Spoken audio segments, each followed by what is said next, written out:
Now, before we go any further, I'd like to welcome, as I do each year, all the new people that subscribe. Usually new subscribers will start with the beginning of a construction set, of which we have several different ones in our video library, and can go back as far as 1990 and make copies of planes that we've built every step of the way, little things that we've invented along the way. Some of them that you may find useful to include in your modeling. Some of them are just fun to watch other people suffer. And a lot of times that's what we do. Not everything that you do works out exactly the way you want it to. Subscribing for the first time, I really want to make you aware of some of the possibilities, some of the things that we do on a regular basis here. We've been running subscriber videos since 1990. They've proved to be very successful over the past 12 years. And we're going to try to continue each year with something new, something that we haven't done in the past. We try not to repeat the same thing over and over again. So there's always something new, always something different. Now, our last year's subscriber video set covered a plane that we had envisioned many years and finally got to build, got to fly at the Nats.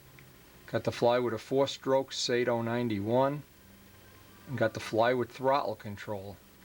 Now that was really, we used it as a development tool. And over the past year I've been developing the Zetron throttle control. There are videos available for anybody who would like to save a lot of heartbreak and grief and include that in. Actually, it's something you can include on any plane. Before that, we built a model of Gary Levitz's Miss Ashley. Both of those planes featured a lot of unique features, including carbon fiber fuselages, 4-stroke engines, carbon fiber fuel tanks, various things that we thought we'd enjoy developing and now are part of the market that we try to serve with our business. And if you haven't visited our website, it's wendyartnowski.com. It lists pretty much most of the stuff that we do on a regular basis. Does model aviation or participates in modeling for the variety of reasons. Some people enjoy the competitive aspect of it. I myself, while I do like to compete, the thing I find the most exciting and the most challenging is coming up with new and different ways to make model planes and to make them available, make that information and technology available to anybody that would like to use it. Been involved in model aviation over 40 years. The business that I started in 1987 is now going into its 15th year. And I think to a certain degree we've been successful in serving the model airplane community with some integrity, some honesty, and by just the thrust of everything we do is to pass along our love of model aviation. Because we try to do something completely different than we do the year before, of course, the competitive side of what we do has to take a back seat to the development side. So we're always thinking and dreaming of new things, as opposed to somebody that might be more inclined, and I certainly wouldn't put it down, but people that like to build the same plane over and over again and develop it into a competition machine. I'm not that excited about that end of the hobby, but I do like the idea, and I dream about it all the time. I like the idea that every model I make is a unique entity. Each one is something totally different than the one before it. Now, the thing that appeals to me most about the B-25 is, first of all, the most important thing, not many, if any, people have ever made a competitive stunt model of a B-25. So that's one of the attractive features in it to me, because I really don't enjoy going to the Nats, going to Brodex, going to a contest, and looking out on a field and seeing a whole bunch of planes exactly like mine, maybe with a little bit of different paint job on them or a little bit of different, I don't know, very slight modifications to the wingtips or canopy. I like to have something totally unique and different each year. It's what piques my interest. And that's my own personal thing. It's why I enjoy some of these projects that basically consume hundreds and hundreds of hours of development time. And this one, I'm sure, is going to up the bar in terms of how many hours we'll actually spend working on it. I envisioned the B-25 many, many years ago, and I want to go through a little bit of why and how this developed. Years ago, the thing that I was not happy with, several things, when I envisioned a stunt B-25. The one thing I wasn't happy with is knowing that one engine could shut off at any time, and the worst, I had built a model of a Tiger Cat years ago, and one engine would shut off before the other one would shut off. And no matter how accurate you try to make it, they never would shut off at exactly the same time. And the best system I've seen so far is the one Paul Walker has on his B-17, but that is really complex, and really, in my mind, it's a hard act. It's an impossible act to follow, and I'm not going to try to even follow that. What I'm going to do is I'm going to try to make this model with the original thought, and I'll go through this evolutionary process. The original thought was to use 2 4-strokes with throttles, and that's why the first thing we had to do before we could build this model was develop the Zetron throttle control. If we didn't have the ability to use throttle control, and of course we could use it on 2-cycle engines as well as 4 cycles, it just happens that in the last couple of years the 4-cycle engines have seemed to come into their own. We've enjoyed developing them along with the Jet 60s. And obviously what we like to have is some of everything. If you go up to the Spitfire bedroom in my house, you'll notice there are some planes with tuned pipes, some with Tiger 60s, some with 4-strokes. Everything is fun. Everything is doable. Everything is something that I'd like to pursue even further. I don't have any favorite. I like them all. And every part of them, when you go developing something, you can take things that you learn from one and apply it to the other. Now the Zetron just happens to be one of those things. If we're not familiar with the Zetron, it might be that the first thing you'd want to do is get a copy of that 4-video set, because you'll see what we did in a course of about 18 months with the help of many people, too many to name. Primarily Sergio Zegras, we've developed a system whereby we can control a throttle in flight. Thereby, at the end of the flight, we can shut off the both motors at the same time, or we can idle them down, land and taxi. It gives us a lot of choices that you normally don't have in a stunt ship. I'm sure in my own mind why I'm so attracted to a B-25. To me, it has an overall appearance that I like, and it fits within the proportions that would probably, when you enlarge them and do the little thing that you have to do to make a plane semi-scale and usable, it looks like one that would fit into the category of doable. It makes it real attractive is if you go back and read the books, and I have several books many people have sent them in, and I want to thank each one of them, you find out that it's a model that has a lot of variety in terms of paint job choices, overall both military and civilian choices, gunship choices. Is just an unending supply of, like many models are, a lot of choices that you could use, and you can pick from, mix and match. Since we're not making a scale model, there's no fidelity, but you can mix some from one and some from another and create what Joe Adamusco calls your fantasy airplane. Now, how did this plane really start? About a year ago, and maybe it was a little more, Joe Adamusco and I, who really enjoy modeling we really enjoy the same thing in modeling, and we do it for the same reason. We really just enjoy having these models sitting in our house as well as competing with them. But one of the things he had mentioned to me was that he had a friend that he worked with at Boeing who was very interested in modeling too, named Dave Downey, and Dave Downey has become part of our, what I'll call, design team, because we're not done designing this model yet, and I'll explain that a little more. A few thoughts on how this plane actually evolved over the course of years that I had dreamed of, and I counted. That's what I do a lot of, dreaming. I work a lot of hours in my shop, surrounded by airplane and model airplane pictures, and I like to dream of future projects. And one of the things I'm always aware of is dreaming is relatively inexpensive, so I've done a lot of it. And that was really where the concept of this airplane started. And when I had spoken to Joe Adamusco, one of my really favorite people in the world of modeling, he had done virtually all the design work on the original Spitfire that we built. We built 5 of them between us, and those have become some of my favorite models. They're in a room upstairs called my Spitfire bedroom, where I keep all of the models that I'd like to preserve really as kind of my own little collection.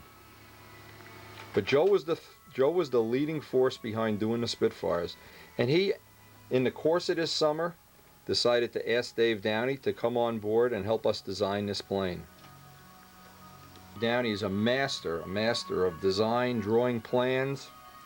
Because Joe and Dave work at Boeing together, they get to share a lot of time together, and they can hash out some of the things we're trying to achieve with this project. But Dave, his original concept, in the middle of last summer, he came up with a concept drawing, and we've since had that evolve over the course of about 9 months into the basic plan form we have now. Gambelli joined our little production team recently.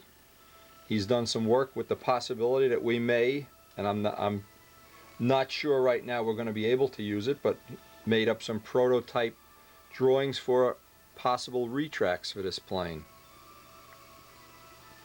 Duncan has joined us in this effort. John, of course, cuts all of the foam parts for my Cardinal kits. He's got a pretty nice business going, and he is extremely good about turnaround time. And one of the reasons that I really do appreciate him joining me in this project is we'd like to come up with a foam wing. The reason we want a foam wing is I want it to be as realistic as possible. I don't want to see cap strips, ribs, I-beam wings, things that might be cute on another plane. On this plane, I'd like to see the most prototypical wing I can possibly make, and I think the easiest way to do that would be with foam. Now, Sergio Zegras has agreed to, over the course of building this model, provide us with all the Zetron throttle control components. Sergio has, in the past 18 months or so, been extremely helpful, and really the kind of person I enjoy doing modeling projects with, because he's really intense and he really is looking forward to seeing some new things evolve, new possibilities in the world of modeling. Another person on our team who's extremely helpful and does a lot of the little chores that I'm not able to do, relating to computer work, relating to what I call the mind's eye. He did a lot of the work on the Miss Ashley, as far as looking at a rudder and saying, gee, it's got to be a little bigger, a little smaller. He has a much better eye for those kind of things than I do. He also has developed and maintained my website over the years. So he's constantly giving me feedback as to how the projects are going. For lack of a better word, there are going to be more people joining us in this team effort. One of the people that's worth mentioning is Bruce Hunt, who's sent me many B-25 related magazines, books, things like that, along with many other people. So we've started a library of B-25 things that we can draw on for future reference. But we start out at this point in time, and this is the basic B-25 team at this point in time. Everybody's going to contribute something to it, but in the end we hope we're going to have a really special model.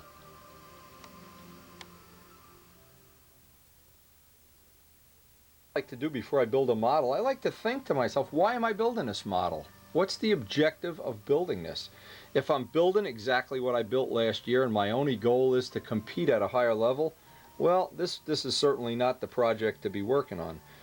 Why pick a model this complex? Well, for me, the challenge is going into unknown territory.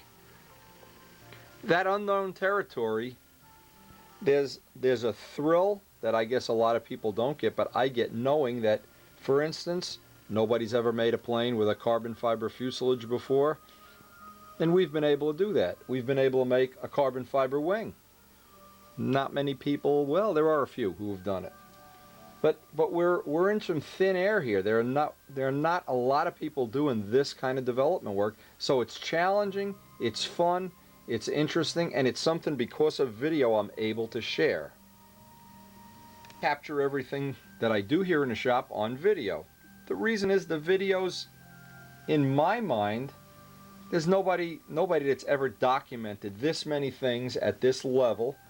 And it's true, people might have made more professional videos, that's a good way to put it.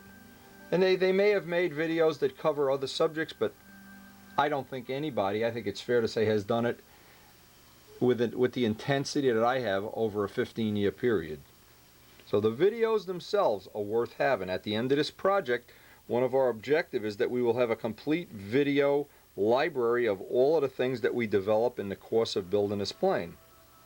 The model is going to give us a chance to try some new technology in terms of engines, and we haven't really settled, and I'll go into this a little further, we haven't really settled on what engine is going to be appropriate because we're still up in the air on some of the design parameters that we're working with. And I'm going to explain them because otherwise it seems it's hard to figure what we're doing if you can't see the objective from far away. But we will be trying some new technology. There will be some molded parts. Certainly the cowlings look like a candidate for molding. And making an nacelles, I think, is going to be pretty challenging. Getting everything lined up with the laser is going to be very challenging. Made up the original team. I left off Warren Walker, who is making some control system parts for me. Noel Drindak also should be included on it as people that I depend on for some of the work that I'm just not qualified to do in the shop. And I certainly, the control system on this plane, this plane has a wing that has 3 dihedral brakes in it, so the control system is going to be a whole new thing, and I don't even know at this point in time how I'm going to do it. So it's going to evolve over the course of building a plane.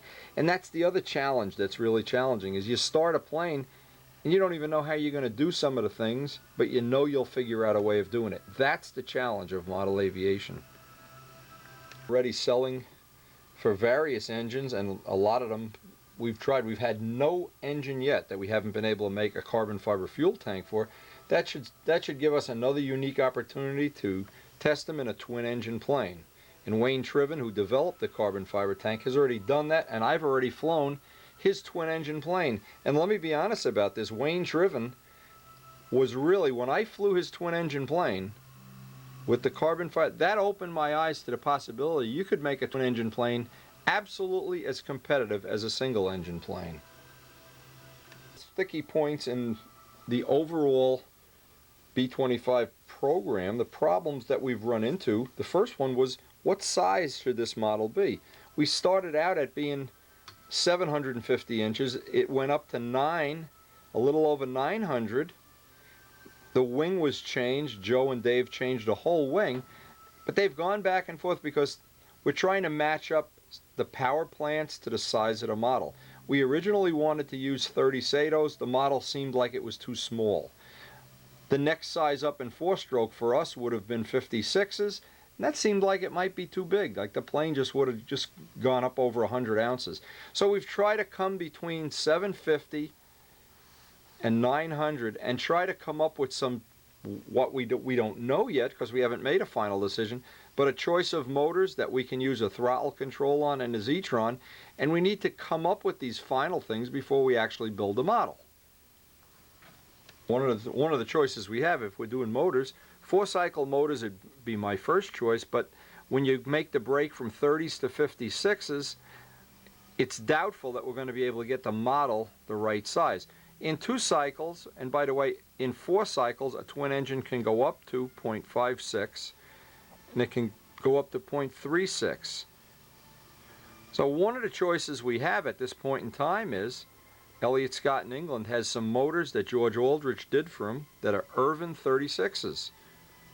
And we're gonna look at that possibility. We always have the possibility, especially if the model comes out heavier than we anticipate, but we're gonna make it as universal as possible and possibly wind up being able to switch motors, you know, on a very short time window and try it both ways. Again, that's one of the fun things about developing something new. Al Rave is the master of doing this, and we're certainly not going to try to avoid giving him the credit due for a lot of the inspiration that's gone into the model. But what I want to wind up with is a totally competitive stunner. I don't want a model that's just a big giant plane that does loops or something. I want a competitive stunner. And this is the part that's taken us almost a year to come up with the final answer on. When you make a plane that's a competitive stunner, it isn't a scale model. You don't just scale it up. Things get stretched, elongated. The master of that is Al Rabe. He seems to have a hands up on getting that just right, that it's still a competitive plane. And it's good to see that he's back in a hobby, and possibly in the course of doing this will be giving us some feedback. Downey first made the first set of, I call them fantasy drawings. They were just image drawings, and we looked at them at one of the contests last year. You know, the nice thing about the B-25, there are some nice things, and there are some things that are really not nice at all. The nice thing, I think the lines of the model really would make for a beautiful model. I think that's one of the most attractive airplanes for somebody looking to model it as a scale model, or in our case as a stunner. Difficult part of the model, and I'm going to lay this out. The thing that we've been going back and forth 100 times, the problem has always been that if you draw a center line through the wing, and I'm trying to picture where this would be, right here.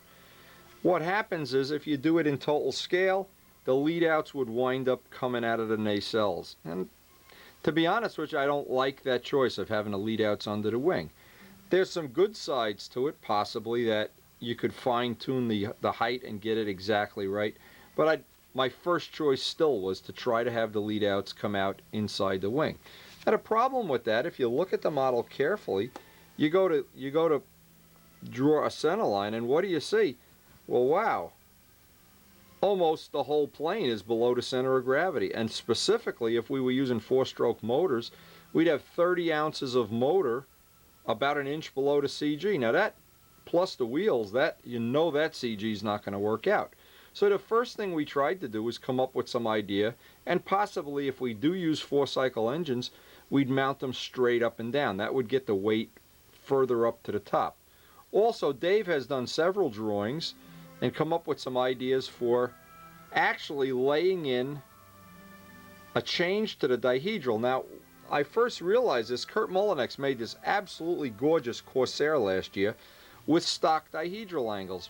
Now, when a wing is this thick, those dihedral angles are fine. But what happens when you use the same angle and the wing is at least twice as thick, and keep in mind this wing will be very thick, especially at the root, what happens, it looks wrong. It's the right degree, but because the wing is thicker, it looks wrong. So that's been a design criteria, and we've gone back and forth and back and forth and back and forth with it. Now, these are the things that, and I've watched Al Rabe on the videos that Al Rabe has passed on to me. I've watched him change rudder shapes, change fillet shapes, sit back, cut it some more, change it some more. That's where he's the master. Now, I'm not sure, and that's where Elliott Scott is the master, and that's what I'm hoping Elliott is going to be able to help us with. Dave does these incredible CAD drawings, and we can then shrink the model and make it bigger in infinite increments.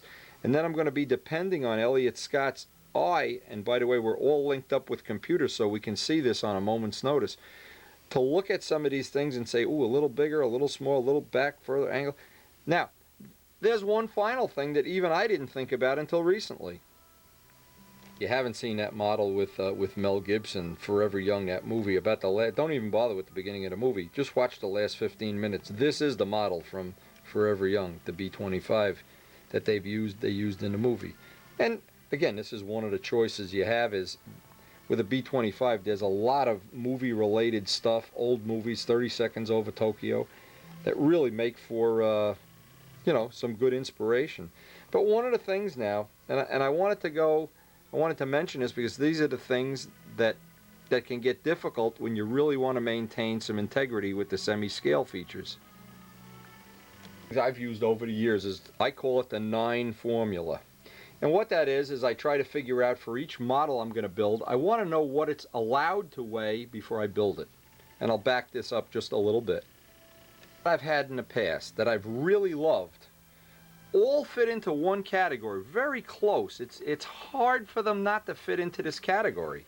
And of course there are exceptions to this. The exceptions are Billy Werwige's model and some people that have been able to build these ultralight models. My planes typically are not ultralight, but I found a plateau that I feel once you get to this plateau, then performance really drops off in a hurry. And it's called the 9 formula. And you take roughly the square inches of the wing, the wet inches, not the inches inside the body and inside places that you're not going to use it, maybe the wingtips even. The real and in a Nobler, this is just an example, multiply the first number of that, or the percentage of it, by 9, and you come out with 45 ounces.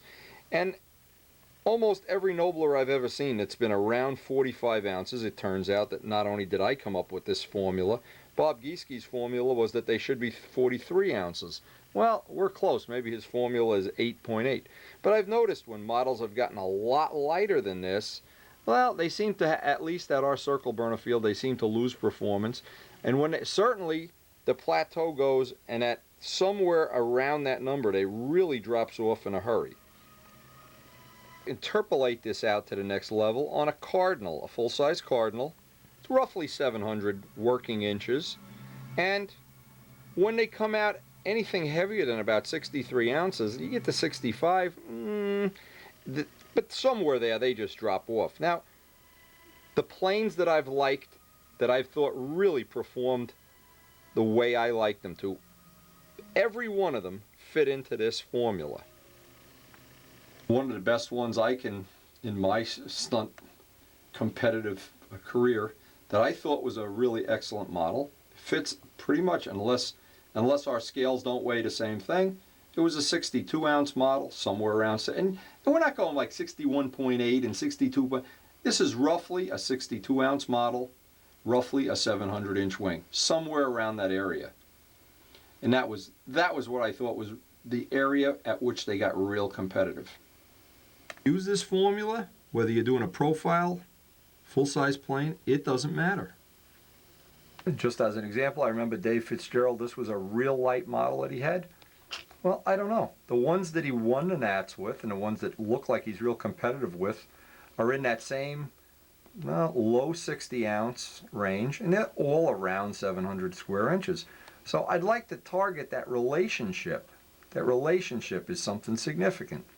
There are real exceptions to the rule. Billy Wurwich, possibly the king of design and building and things like that, uses a little bit thinner airfoil and is able to, see, if you're able to build the planes that light and not have them self-destruct or fold a wing or have the motors fly out of them, it's good. But most of us are not able. Being realistic, Billy Wurwich is the king of lightweight models. He's able to do that on a regular basis. I'm not. So what I choose instead is to pick designs and design criteria that allow me to build the best model within the range of building that I'm able to do. It's the same thing, and it's, of course, Al Rabe's Mustang. One of the things is you only have so many square inches of wing. Now, Al was able to make the wing more efficient by using very, very rigid flaps, and we're going to kind of use that technology. We're going to depend on two things. Dave Downey is a professional at Boeing. We're going to look for some real feedback from him on certain things like flap areas, flap movement, the leading edge radius. We're going to look to Elliott for some of the cosmetic things, the shapes of the rudders, the shapes, the angles of things that make it as scale looking as possible. But when you look at it real close, it's really not as scale as it looks. It tricks your eye. And that's the magic that Al seems to have mastered. The conclusion I've come to, and I wouldn't even consider making a model any bigger than 900 square inches. In fact, I think 900 is even on the big side for what we're trying to do. And we might go up or down at some magic number. But if we were to make a 900-inch model, what we're going to target would be 81 ounces. But no matter what our final square inches are, we're going to multiply by 9 and target that weight. And now that I know on a 900-inch model, see, I can backtrack on some of these things and I can kind of figure this out, what each component should weigh. Here's the problem. You can pretty much get, if you break a breakdown, and you can leave parts out, add parts, there's probably things that are over or under, but just rough numbers here, you can see, we're like 10% overweight before we even start the model. So what it might mean is eventually we'll have to come up with, see, one of the things that would lighten a model would be having two-cycle engines. That would take probably a good chunk of that weight off, but then they'd be smaller motors. Wing and flaps, we might be able to cut this down to 18. The finish, we're really not, because this is a big model, and it's going to have a lot of intricate stuff on it. we might be able to make a 4-ounce tail. But see, if you nip away at each one of these, the carbon tanks will probably save an ounce here. The props, well, you know what, a prop has to weigh a certain amount. These are going to be 3-inch wheels on the back, 2-inch on the front. You're not going to make those wheels, you're not going to put needle nose wheels or something on it. And a fuselage at 10 ounces, it could be that I'll be able to come up with an 8-ounce fuselage. So what I'll try to do is make a weight breakdown so that at this point in time, I know what I can shoot for and where I'm going with this project. And I need what I'd really like to do, and it will depend when we get the final plans, and we don't have them yet, we only have the preliminary ones, is making it. We have to know ahead of time how many square inches we're going to be dealing with, and then work with the 9 formula, and hopefully come in at our target weight, just like doing a you know, a projected sales figure or something. We're going to hope we're going to be able to do that. We have a clear objective. We know why we're building a model. We have probably the best team of help possible. And if we need more, we're going to draft more people.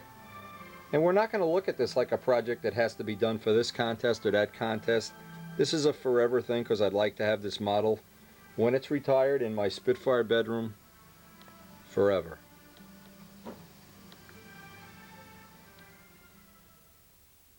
Idea of just how many hours Dave Downey, Joe Adamusco, Bob Zambelli, and I have put into these plans. Basically, Dave Downey's been the one doing the work, and we're just acting as stunt critics. But here's the full-size version, and this is the original one that he sent me. This is not going to be one we work off. This is the original drawing. To get an idea, here's how big a human hand is compared to this plane. Just get an idea. Bob Zambelli has a tentative design for retracts and you can see what we've placed where the wheels would have to retract up into the fuselage. The Zetron would probably be located up here. Batteries would be tip weight. If we use 4-cycle engines, and I'm hoping that we can work this vertical CG thing out, the thing we have not been able to really finalize is these dihedral brakes make for the plane that the lead-outs want to come out right about here. This is where they want to come out. And we either have to use a lead-out guide and some kind of connectors. I'm not sure. That's one of the things we're working on. But just get an idea of how nice. These drawings are absolutely razor line. And as I look at this, I'll tell you something. Even though I have to wait before I go to the next step for the next level of drawing, these are still preliminary drawings. What I'm doing is laying them out and trying to figure things like, an example, the nose moment is way shorter than a normal plane would be. That means the fuel tank's going to have to be somewhere in here. Well, you can look at this real quick and figure out, oop, the fuel tank's where the wing wants to be. Well, that becomes a problem. Now, it could be better if the engines are inverted, the tanks go lower, but then the lead-outs might have to go through the tanks. See, it's all these problems that need to be resolved on paper and pencil before we start cutting wood. Now, if we decided to go with 2-cycle engines, Jet is making a 30. That's a real high-performance 30 with a really light case. We have the Irvin 36. Randy Smith's small Tiger, I think they call them Tiger Sharks or something. The ones that have special Nelson liners. And again, we're going to have a lot of choices in terms of power. We're definitely going to have throttle control. There's a chance if we can maintain the weights that we want that we can afford what I estimated to be about 5 ounces for the retracts. May or may not happen. But just look at these drawings. I mean, this is what makes working with a team of people a lot of fun, when you get this quality of stuff. Top view of the whole thing, where the windows come out, the turrets, the top of the canopy layout. Just absolutely beautiful. This is Bob's original mock-up for what we hope if we can build into the weights that we want. But we really would have to pull out the stops to build at the weight to allow 4 or 5 ounces for retracts. But boy, look at that. Would that be spectacular to have that? Again, I'm keeping that possibly as a choice if we ever build a second B-25 and we knew ahead of time what the weights would be and where we might be able to save some weight. But right now, this is the original drawing. The problem with this whole plane is this has the 750-inch wing.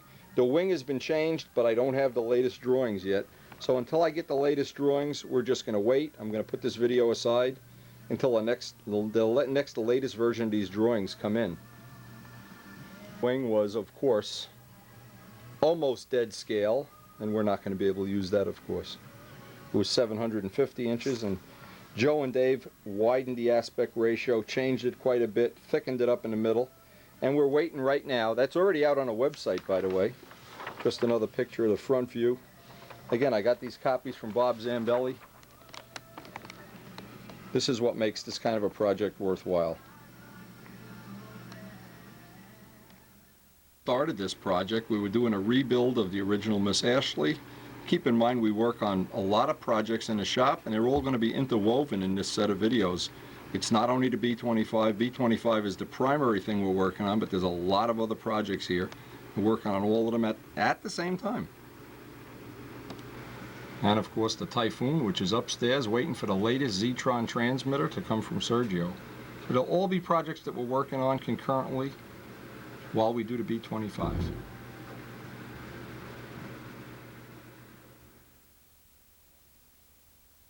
Finally down in the shop, and we're looking at another couple of days, and this I just wanted to show this. This is what we've been doing basically every evening, every afternoon, is downloading plans off the computer, changing them, making subtle changes. Joe and Dave have been just the best of people to work with. But I've become a little familiar, I wouldn't say a lot, but a little familiar with John Pothier's help of using my computer to make subtle changes. We've been trying to finish up this project, which has been on the back burner for several other reasons. We've got other things production-wise. For anybody that's new to the videos, you'll notice this is my shop, and I wanted to just show the layout of the shop. And we basically have a big workbench that we're going to... This is a true piece of glass, relatively true.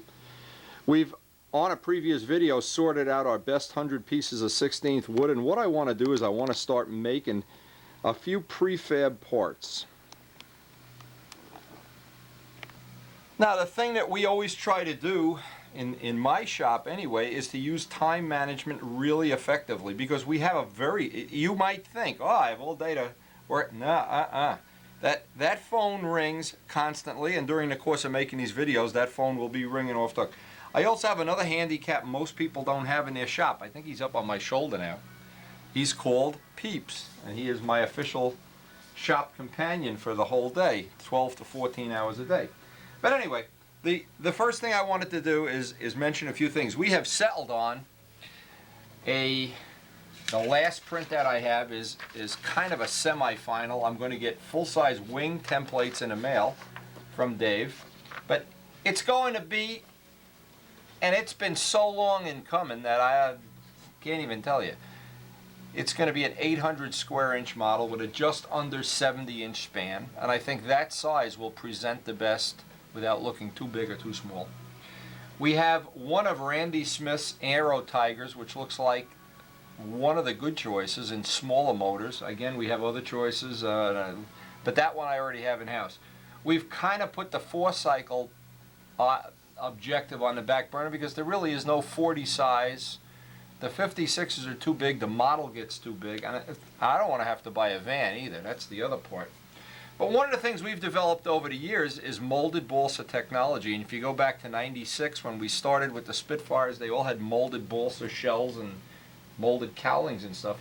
So what I'm going to try to do is make up a little kind of a prefab kit, because I have a few more days before the plans actually arrive. And I could be making some of these parts. For instance, I've taken my best pieces of wood, and if you look at the original drawing, what you notice, the motors are very close to the CG relative to a stunt ship.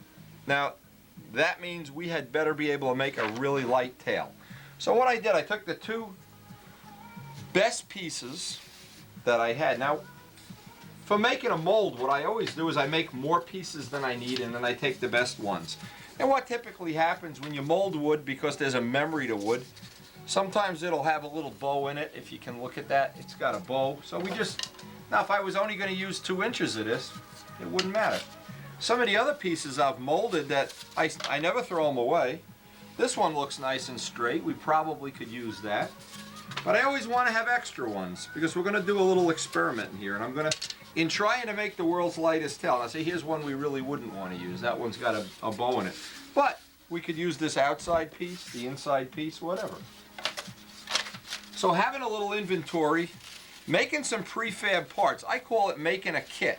Now if we had the real drawing here this afternoon, well, everything would be great. That's not the way it works in the real world. So I want to mold up a couple of these pieces. I have two.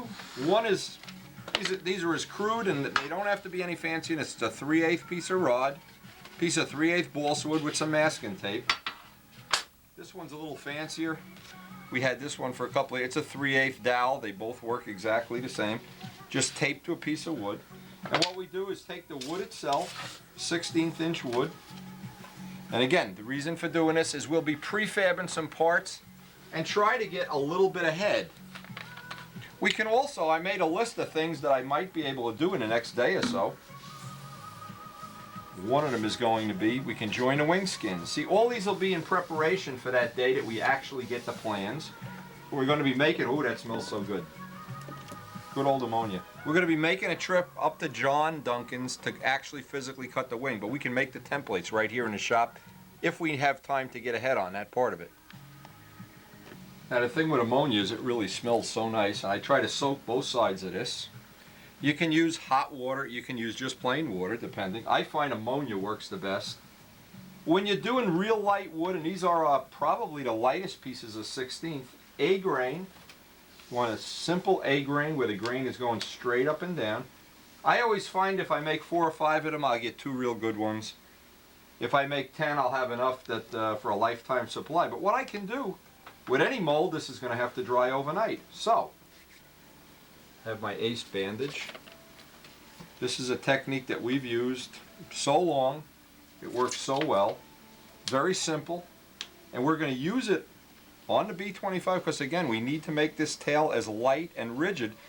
It also has to be relatively strong because the rudders are out on the tail. We had originally thought of using Al-Raby rudders, and I apologize for some reason I always call him Al-Raby. His name is Al-Raby.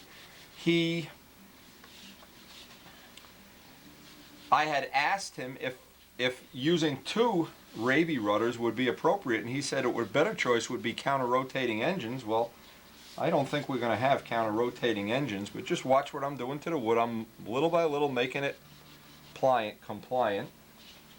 Then what I do is I take a couple of these, and I certainly can start up at one end here. A couple of tacks. Tack the wood in place so it doesn't walk. If you don't tack it, it kind of walks.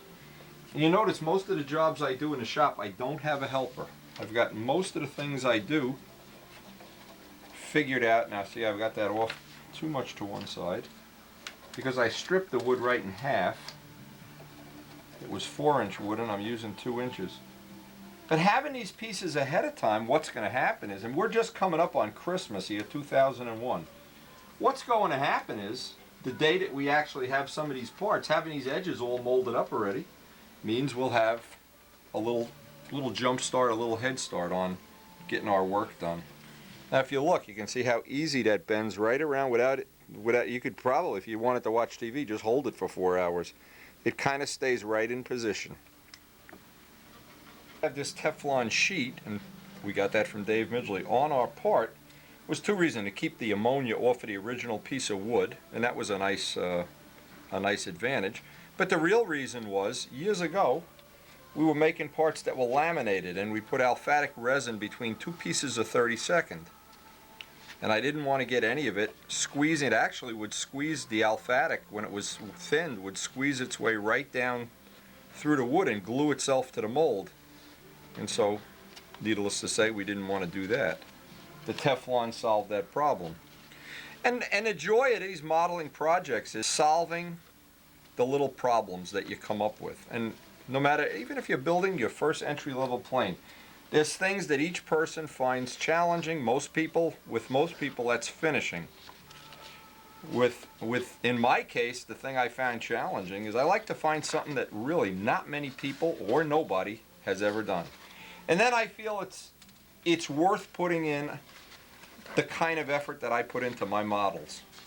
If I were just replicating a model, and again, I've said this so many times, Yes, it would be more competitive and you'd probably win more awards, but the joy of it, and my role model is Igor Sikorsky. I don't think Igor Sikorsky would have been happy just building biplanes. He wanted a helicopter.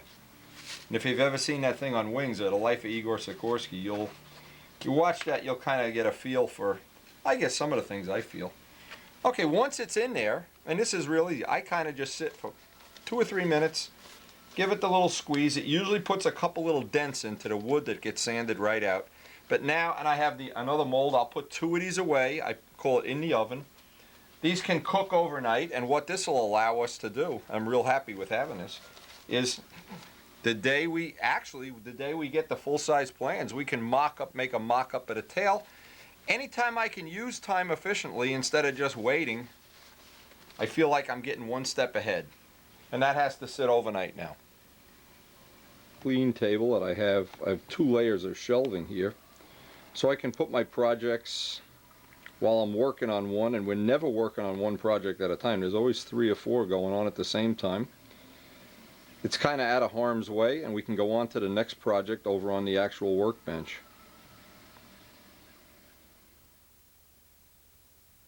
It's just before Christmas, and I know a lot of people may even be receiving this video either near or around Christmas. Karen and I would like to share our holiday tree. But each year we put up our little village, and we kind of enjoy doing this. And we kind of try to share and enjoy some of the little personal things we do in our personal life. Our fish pond in the back. Peeps, who's formerly known as Chicky. Karen's little craft projects. We try to, what we try to show is how model aviation is part of our life, and it's a big part, but it's certainly not the only part. It's just one of many things that we enjoy doing and we enjoy sharing. And if you're in your past middle-age life, you'll remember Lionel trains when you were a kid, and we put these up every year in a different village format. Just love everything about it.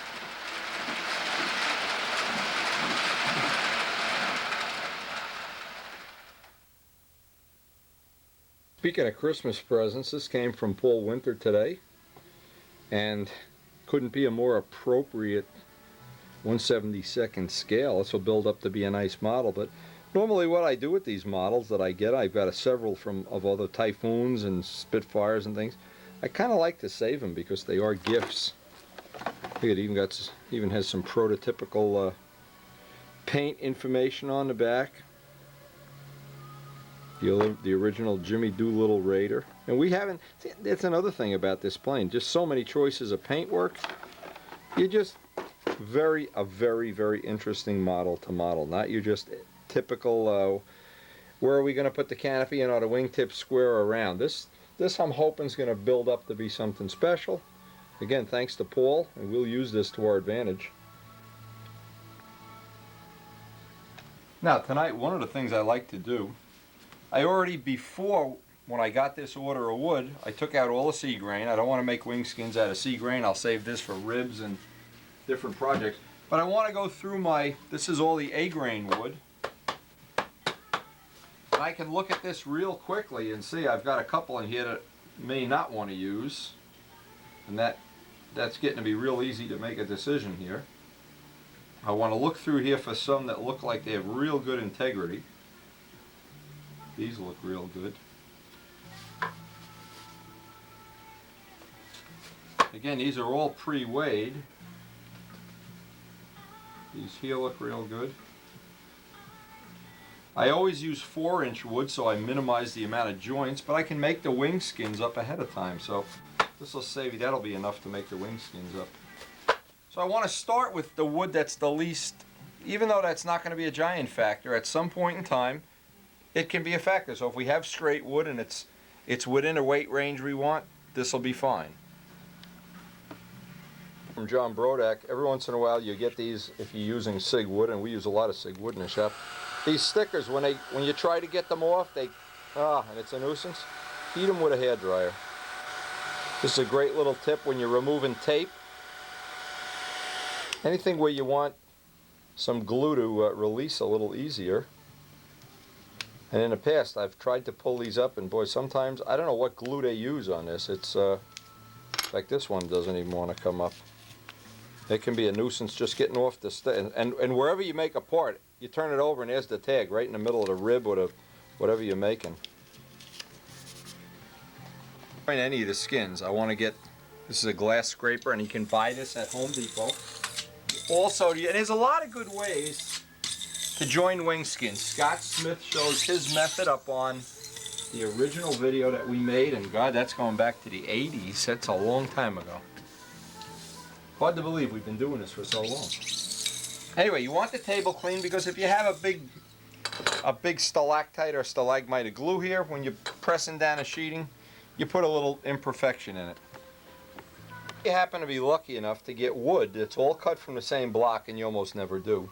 If somebody took a 6-pound block, a 5-pound block, and cut one sheet after another, and if they were in sequence like pieces of bread in a loaf, what would happen is when you went to join them, it wouldn't matter if you had a straight edge. If they all have the same curve, you can do that. And the first test is, and of course you almost never get, I shouldn't say never, even though these look similar, they're not exactly. And so what I do, again, I have a straight edge, and it's a relatively heavy straight edge.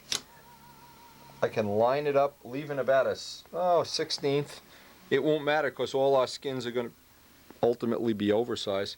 Take a relatively sharp blade, try to hold it. You don't want to hold it at an angle this way or this way if you can, and use your hand as a guide. And almost everybody at one point in time in your world of building models will want to build a foam wing plane. Well, this is going to be a foam wing plane. So we're going to try to capitalize on the fact that foam wing planes almost all the time come out straight. Very easy to line them up. And the reason I chose this wasn't for the easy alignment.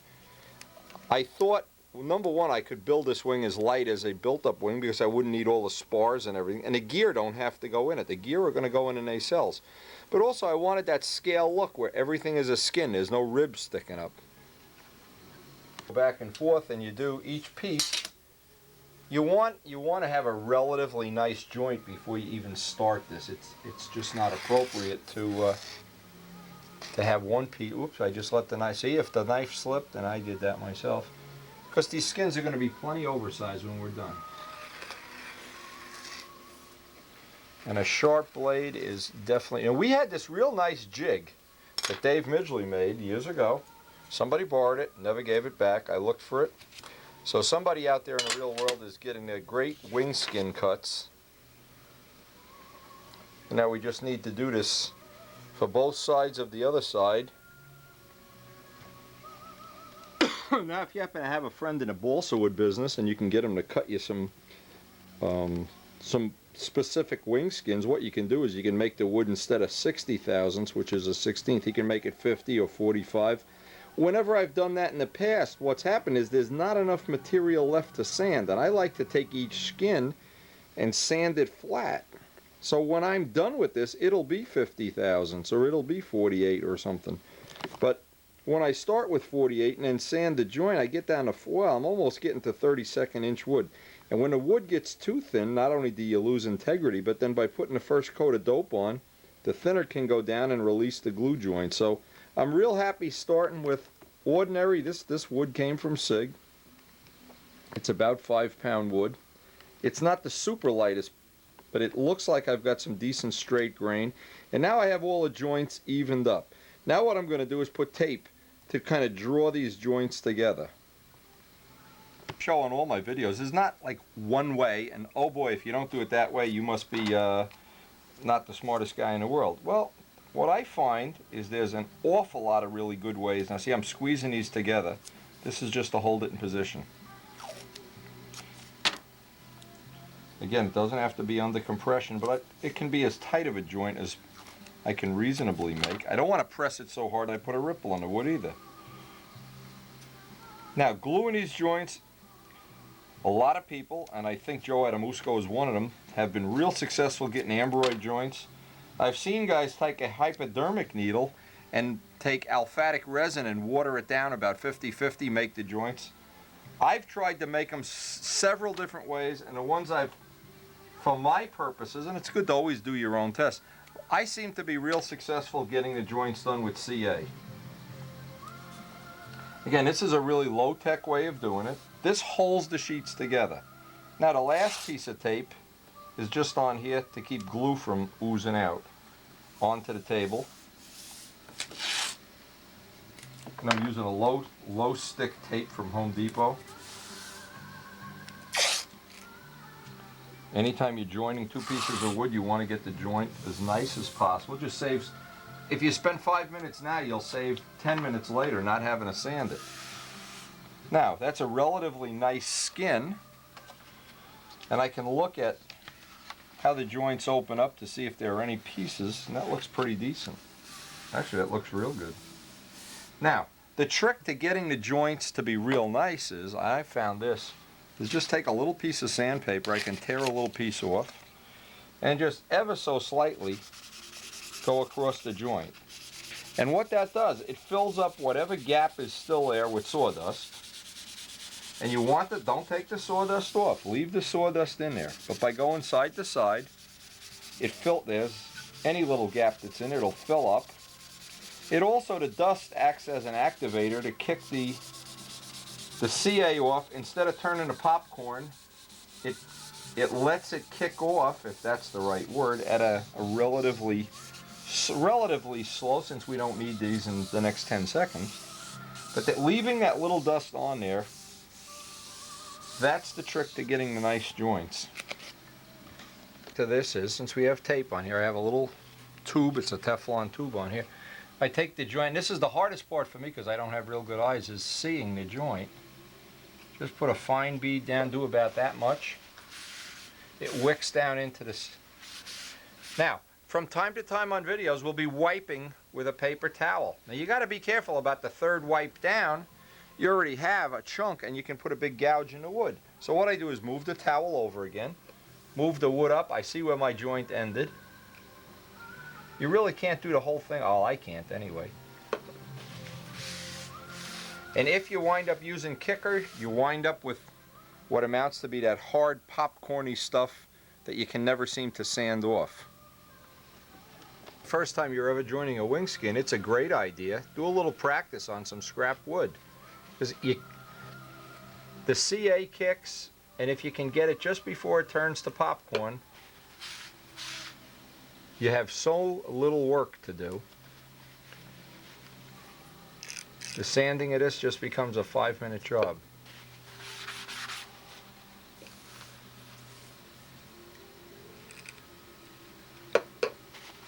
And it's better to do a lot of small little areas than try to do it all in one area at once. After I think it's dried, what I do, I kind of feel, because there'll be a little sandpapery feel to where the CA is for the whole joint. That feels good. Feels like we've gotten a whole joint. And there's always just a little, you almost never get it where you don't have any. Like to clean off the tip of the CA. Now, what I've done in the past and made mistakes, I sand this, and that's the worst thing you can do because the tape is holding it up off the table, and you tend to make little mountaintops and the joints get thin. So the next thing I want to do is pull off all the tape. A lot of times the CA will just come right through and glue this in place if you're not quick. This looks like we've been relatively, well, we'll say that after we're done. If you're quick, you'll wind up being able to get all the tape off, and if a piece sticks, you just got to really pick away with a razor blade and sand it off. Now with all of this off, we've got our first wing skin. One little spot here where it's stuck. Now you can actually feel on here the places where the CA has picked up some of the glue, and if you just use your bare hand, a lot of times you can just get the glue right off without any sanding at all. One little spot up here. So what's nice about using a blue tape, the blue, you can see the glue is more visible. I think it has some of the blue dye in it. Now what we need to do, this is now on the flat side that we're going to use. What I want to do is take the side that's rough and sand these joints, very slightly sand the joints. I don't want to do it this way because the joints are now sticking up, and these joints would be peaked, and I'll make a little bit of a washboard. So I want to have the flat side on a table, and this looks like it's going to be a nice flat skin. And I want to real carefully make myself a brand new sanding block and dress off this edge till it's flat to the touch. Once this edge is flat, then I can flip it over and do the side that we're going to use. What I found is these rolls of sticky back paper. Bob Martens made me these sanding blocks years ago, and I've never stopped using them. The sticky back paper. What I do is I use it for a while, then I move it over, move it over, move it over, move it over, and then turn it around, because I'm really only wearing out that front little bit of sandpaper. So I get a lot of life out of the sandpaper, plus it's very comfortable to hold. Now I'm looking for the worst spot here. It's 220 grit, by the way, and I'm just dressing it off till it's flat. I don't want to make a cosmetic joint yet. I just want it to be flat. I don't want either side of this to have a mountaintop. And even if we're making a traditional foam wing for a Cardinal, this would be no difference. Good foam wing technology. Foam wings are often one of the things that are overlooked in the, I don't know, in the quest for everybody to have the highest tech things. If you look back over the years at how many foam wing planes have won the Nats, I think it's pretty impressive.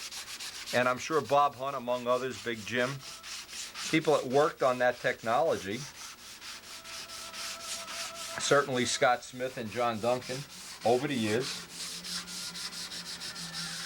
really made that technology one of the things that's and it's helpful to beginners too. Now what I do, I get just a touch sanding here, and then what I want to do, I want to get my vacuum cleaner with a brush, because constantly, this is the problem. Breathing this is one of the worst things on the planet you can breathe, that micron dust. So if I wasn't making a video, of course I'd wear a mask or I'd work over by my vacuum bench. But the point is, when you're doing skins, it's even worse, because the dust, you're doing almost like a whole airplane here in one shot. Not breathing the dust in is a great idea, or even doing it outside, wearing a mask, or having a vacuum cleaner constantly at your side.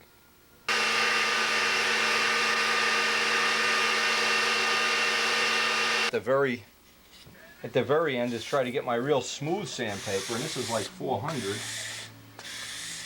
and just see if I have any spots on here that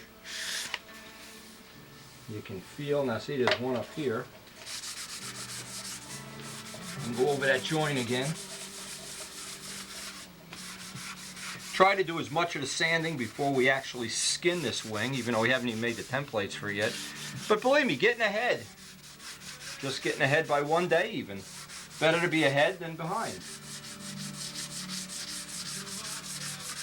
And this way, actually, the day we come home with the cores, the next day we'll hopefully have a wing skinned. And I'm going to try to use the time as efficiently as possible, again, because there's only so much time. You only have so much, and as you get older, that time that you do have just seems to get more and more precious. I'm sure I'm not alone in that.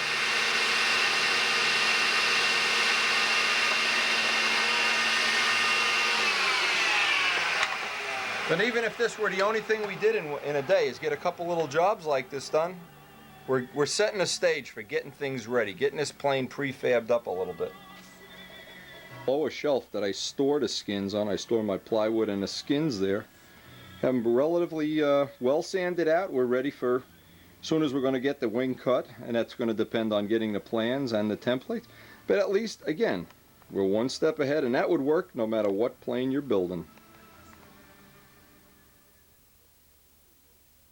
This morning, of course, we let this sit overnight. And we'll be making one a day for the next week or so. I want to have 5 or 6 of these in stock and ready. We actually go to build a tail. There's another trick that I've used from time to time. I ordered last week. I ordered some wood blocks from Riley Wooten. And he said, you know, it's real difficult or impossible to get 48-inch wood that's 4 pound, or contest grade, whatever you want to call it. But in shorter lengths, it's not a problem at all. And he had a bunch of wood that was 30 inches. and he cut it up into blocks for the B25. But I would rather have really good wood cut to a size, and even at the cost of having to put a splice, than try to use heavier wood. So I hope we're going to get that wood today even. Now the end of this we don't care about, but that looks like a relatively nice straight one. The back here it just ran off the mold. We don't care. We're going to cut that off. So I'll make another one up, another one every day. Again, real simple to make this, and as we make the tail, we've made tails like this for the last 4 or 5 years. They come out super light. They're very easy to make, typically 1 or 2 days. Aligning them in the fuselage is a piece of cake, and I hope I'll show all of these, and especially beneficial if you're making a plane that the tail comes off, or a total take-apart plane. One of the things a lot of people can pick up right off the video is how to prefab things.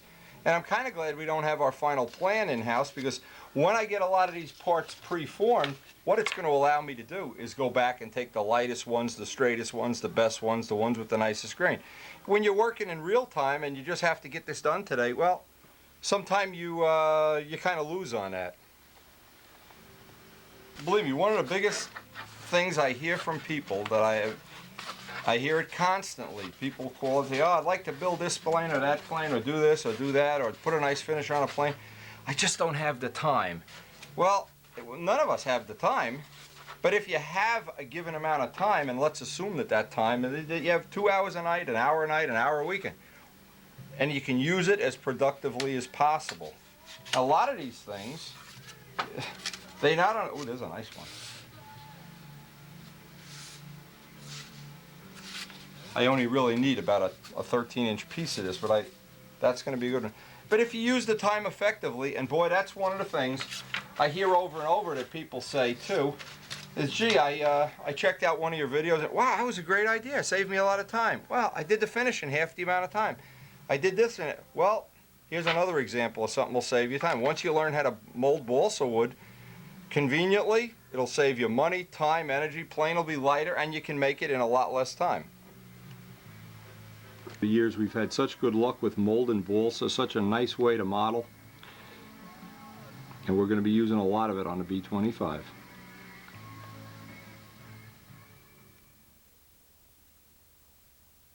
Hey, this is what I wait for, and you can pretty much tell what this is. What I'm looking for here, Riley Wooten has cut up, and these are, again, I think I mentioned this the other day. If you're making wingtips, you don't need 36-inch or 48-inch blocks. I think the dumbest thing you can do is take really large blocks and cut them into wingtips or something. Now, I'm going to go through every piece of this wood. Keep in mind, there are a lot of carved areas, blocks. I'll take the top 20 pieces here to use for the B25. The ones that are really bad, and sometimes there are no bad ones. Riley has been real good at sometimes, and of course it's not Riley, it's, in fact, sometimes you can't get the wood. But anyway, we're going to sort and grade these. Now some of them, and I can tell just by picking a few of these up, they're real nice. Sometimes they write the weight on the side of it. This is all cut up. You can see, for instance, this block started out being 4 point something.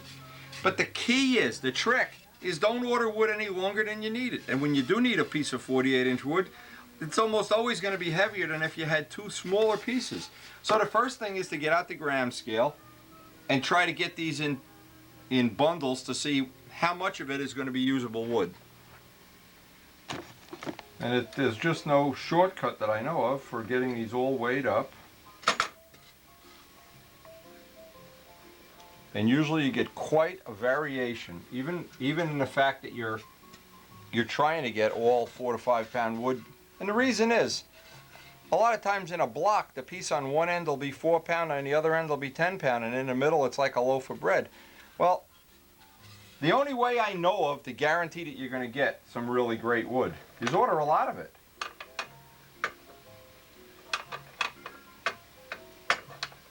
And if you order enough of it, you almost always get some that really is what I'm hoping I'm going to get for this project. So let me weigh this all up, and then we'll kind of look through it and see what we have.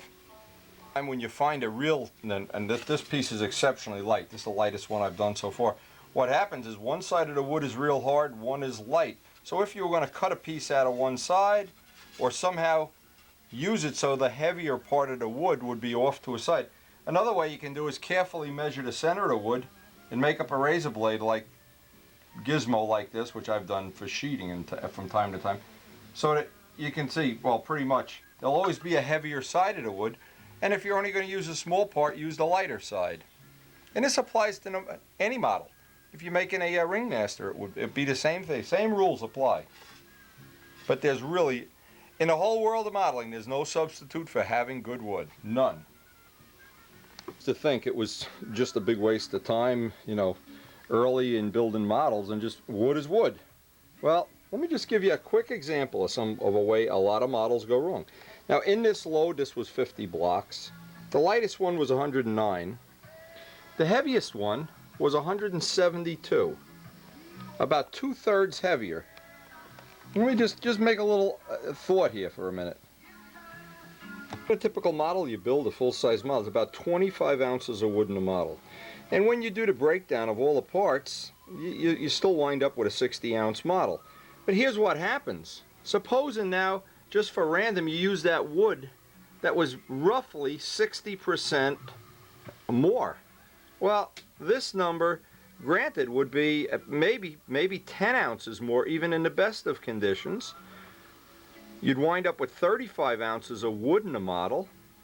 That would mean you probably couldn't put a nice finish on it if you wanted to keep the weight the same, or if you got to this point, what are the other choices? The model comes out tail heavy. The worst of all worlds, it's tail heavy. There's just no good thing that can happen. When you take on that penalty, the penalty of heavy wood, everything else either has to get chiseled down, and who wants to chisel down on a finish or details or whatever, or the worst of all worlds, the model always comes out tail heavy because about 80% of the wood is behind the center of gravity. So, like, nothing good can happen here. That's the lesson learned, is always get the best possible wood you can get your hands on.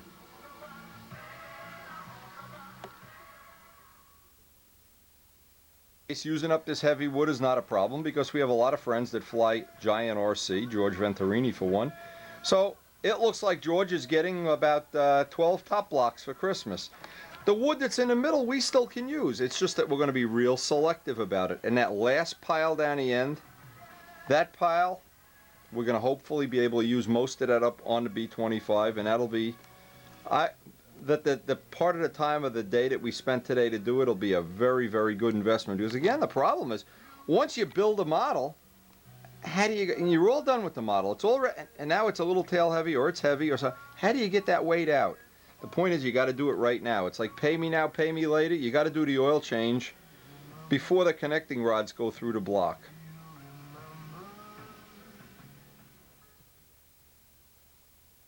Let me just say this, because it may clear up some confusion. I get an email from people all the time and they say, "Ah, foam wings, too heavy, no good, no good." Well, and then they go build a built-up wing, and it turns out to be not a whole lot lighter, if lighter. Now, I built this. This was one of my favorite foam wings over the years. Again, a very competitive, long-lasting plane. The one that's not with us now, and this was a wing that Big Jim Greenaway had cut, made the templates in his cellar for.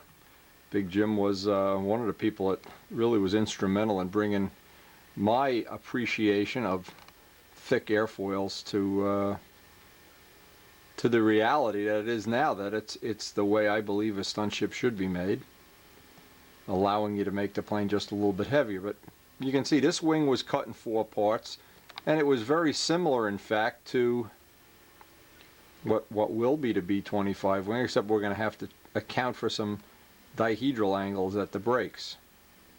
But again, foam wings can be very, very competitive. One of my favorite foam wings.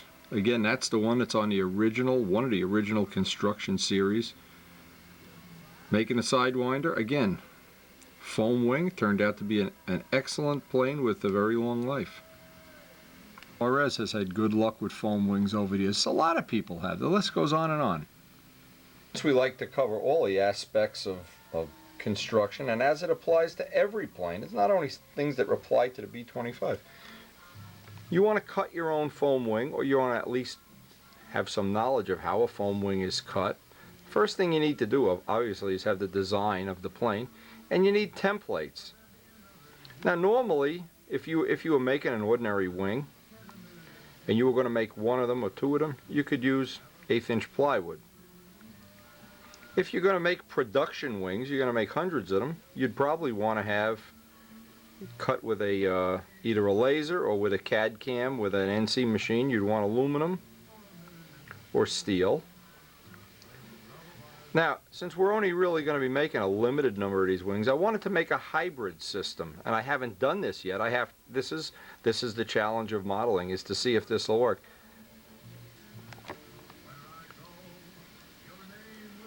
Now, I need to invent this as I go along, and that to me is the fun of it. Now, what I want to try to do is, if we were cutting the template, and I've seen people try to do this already, the top edge of the template, it has a runoff spot on both ends so that the hot wire can go up and over. But what happens, as it takes little chunks out of the plywood as it goes along. Even if you wax it or put at the end of cutting a few wings, the templates are all boogered up. But what I wanted to try to do is lay in a piece of wire, and I'm not sure, maybe 32nd wire. It just needs to be the thinnest piece of wire possible. So I want to figure a way that I can, and of course I'm going to be doing this as I need to get the drawings from Dave Downey, yet the full-size ring, and I want to try to incorporate in a piece of wire. Now, the trick is, how do you hold that wire in place? If you looked at the edge and you wanted to lay this, well, one of the things maybe you could do, and again, I'm going to try a lot of these things, is maybe just notch this out just a little bit in a final template and lay the wire in with hot stuff glue somehow. But I thought of another way is, and again, until I try this, I won't know if it'll work, but this is the kind of stuff I think is real interesting, is to take a piece of 64th plywood, a flat piece, lay in a piece of 64th plywood. Actually, you need 2 or 3 layers. You'd need the layers to be as thick as the wire. Then, so this would stick out just a little bit. Then I could lay my wire in there, glue it in, then actually make another piece of plywood. Okay, so you could picture what this would look like from the side. This is one of these famous pens that, notice I even keep one right by the table because I know they don't write. And the wire would be hit. Then I could kind of Dremel off or grind so that I had a little bit of a lip here. And again, until I try it both ways, we're going to find out if that's going to be appropriate. The thickness of the plywood would have to be, and it wouldn't matter even if it was balsa wood, because the wire is going to be doing the work. But again, these would be hybrid templates. We're going to try to make a pair, just a test pair, to see if it'll work. This little test, the first thing I did, I took a scrap piece of 16th ply, a scrap piece of 64th, and I want to laminate them with just a little bit of the edge showing. Just tack these together. And this, again, this is just for a test. Those 2 pieces joined. Now I want to bend a piece of 16th wire. And again, it doesn't. Actually, you probably could use soft copper wire. I'm just thinking, because what we're trying to create is just that edge. We really don't care. We can build up strength with plywood, and we don't care about the lightning hole part of it. But it's that edge. To get that edge perfectly smooth, a piece of music wire probably would work well. You know, this is just a piece of this threaded rod wire. I thought this would be just as good because it bends easily. And I can kind of snap it in place here. And just put a couple of drops of CA for right now to hold it.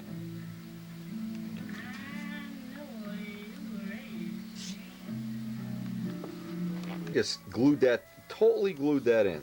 Now what I'm going to do is get another piece of scrap, because I'm just using scraps here. This is just a test. Put the other piece of scrap on this side, and then try to grind or Dremel off, so that what will ultimately happen is there'll be a channel. The piece of wire will be riding in the channel. I save all my. I feel like a hoarder. I save every scrap of plywood, because a lot of times you just find a piece that's got just the right shape that you need. And once that's glued in there, we'll see how that's going to work. looks like we have that wire pretty well confined in there. Now what I want to do is just Dremel off some of this spare plywood just to see how that's going to work. And that'll be a test worth. If that works, that'll give us a real nice cut on a foam wing when John cuts it. And by the way, we'll be traveling up to his shop. One of the things I like to do is include other people's shops on my videos. John's newly located, has a brand new shop in his, I guess, his garage or cellar. He's still working on setting it up, so we're going to try to be visiting him in the near future.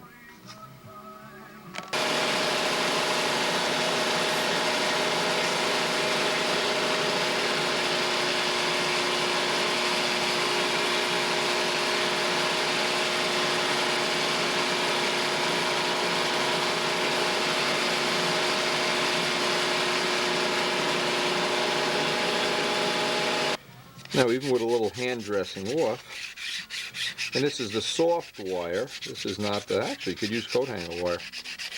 Don't even need music wire here. If I make up a set of these templates, what I'll do is I'll just put a couple of blurbs on the video. But again, we're not going to be doing any of this until we get the final, and Dave Downey, of course, perfectionist. Now, what we've done is locate a piece of hard wire, and we should be able to get, I actually could even polish and wax this. That should make for some real nice foam cutting. Anyway, that looks like a test. Well, it was worth doing, just took 5-10 minutes. But now I know that's one of the things I'm going to do, and I'll be able to make the templates up for John before we actually go up to visit him. And of course you can do that for any plane you're going to cut a foam wing for. And for anybody interested in a foam wing, just want to put that information on there. John's phone number, 518-583-8839. His email is dunks, D-U-N-K-S, 2, the number 2, Vegas, dunks2vegas@juno.com. And we will be visiting his shop in the very near future. By the way, he has cut all of the Cardinal wings in the last year that we've sold, and everybody seems well satisfied with, especially me, with the quality. The ones that I've seen have been excellent. I do a foam wing, I do it with the spray glue method. Years ago, we were trying all different kinds of glue, and we bought some from Art Supply, some from Marine Supply. This was number 90, and of course it melts foam. But one of the things you can use it for, and I've saved it, is every year I take, before I start building, you can see how beaten up from working in the shop, I have about 20 or 30 of these sanding blocks, and you know, it's really impossible to get the sandpaper off because you chew up the whole surface when you try to get it off. I'll show you the trick, and it's a trick I got from John Brodak for getting off the sandpaper. Number one, you could put it in a microwave.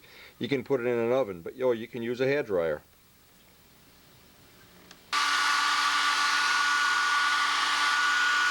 Always good for taking tape off, for taking any kind of adhesive, warm it up. This is a trick John Brodak had shared with us years ago. Here we go. Oops.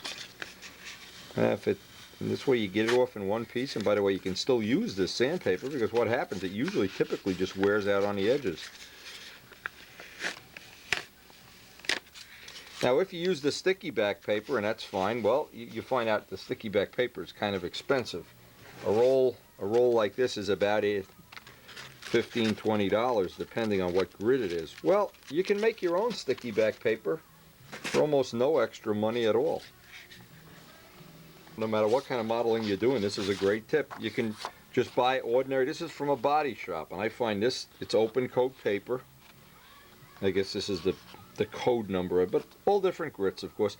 And I take this outside. I don't do it in the house because the smell bothers Karen. And I spray this with contact cement, and then I'll spray my new surface with contact cement, and if I want to, I can even dress this off. Always do. When I'm going to start a new plane, I take some of my sticky back paper, which I've already done. We're working on some other projects here with Mike. Lay it on my glass table. Now what it does, I always duct tape the edges down because I'm constantly working on. But now I have a brand new sanding block. It's got a couple little chips and dings in it, or anything I want to get trued up. I can true it, re-radius all the corners. And this will be ready to put some spray cement on, and I'll have a brand new sanding block. Some of the most common shapes, and I use these over and over again. I just keep this is, I'll use some heat, get that off. You can see how well worn that is. These Bob Martens made years ago. What's important on a sanding block, if you make it, this is 1/4 inch plywood, SIG plywood, is have one angle radius, because this is the corner you work off. You don't want to work off a 90-degree corner. You'd be always banging into it. You don't want, as one or in several of these, he's radiused some of the more of the corners. 2 pieces of plywood makes a nice comfortable handle. Takes you 5 minutes to make it. Use the spray glue to hold the paper on, and you're doing professional modeling then, instead of just chomping away. The block where every angle is back cut. They call it back cutting. And so when you're working up into a fillet area, you can work right up there. Again, I'm going to strip the sandpaper off all of these. I have several blocks like this that are much bigger for getting in several areas. This is carbide. This came from England. I don't even remember when I got it. I've had it for about 10 years. It's never worn out. But this is great for if you get CA on your fingers and you just want to take it off. Stay sharp forever. Little pieces of motor mount for doing real good edges. Again, you want to take off the old sandpaper, and actually it's going to work to our benefit that we don't have these plans in-house yet. This is one I really like. This little baby back cut block. I work with this probably more than any other one. But Bob made these so long ago. All you need to do is strip off the old sandpaper, and it's really scrap. Look, he even wrote how many years ago that was. And you have brand new sanding blocks. Tubes, all the tubes, any diameter arrow shaft tubing, old drills for getting in edges, corners. Without sanding tools, it's impossible to do some of these projects. I mean, if you just take a piece of sandpaper and you're barehanded and you're going to sand a plane, it's going to be a mess. You're never going to get ripples, and the only way to do this is with proper sanding blocks. And this is a good day, actually, and just one more rainy day we've had. I can sit around and spend an hour or so and get all my sanding blocks rebuilt. Keep any sandpaper that's been used on carbon fiber, I keep in a separate box, because the carbon fiber contaminates. And I always have a box. This is right on my workbench. All my used sandpaper, because I'm always going to use little pieces, little corners, edges, angles, whatever.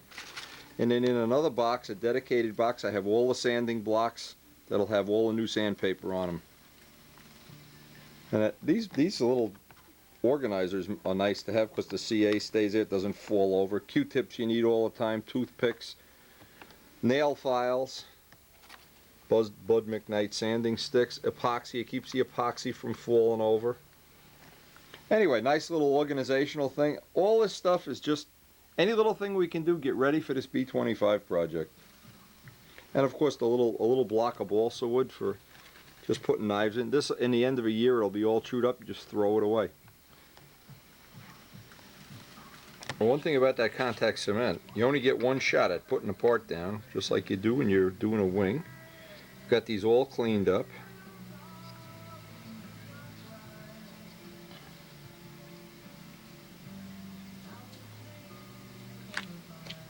And once you put that in position, boy, it's a pretty permanent deal.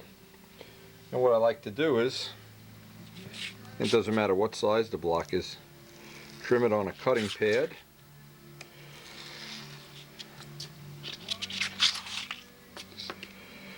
Trim around each edge. A nice thing about this, and you could use 77 cement too, is you can get it off. I take another block that's already done and just dress that edge off, otherwise you pick up corners. This is a very, very important step on making a sanding block. And especially when we start sanding out this new foam wing with the skins and everything. And we'll basically do this to every block we have until we have a whole new set. And that'll be one more little thing for prefab in this plane.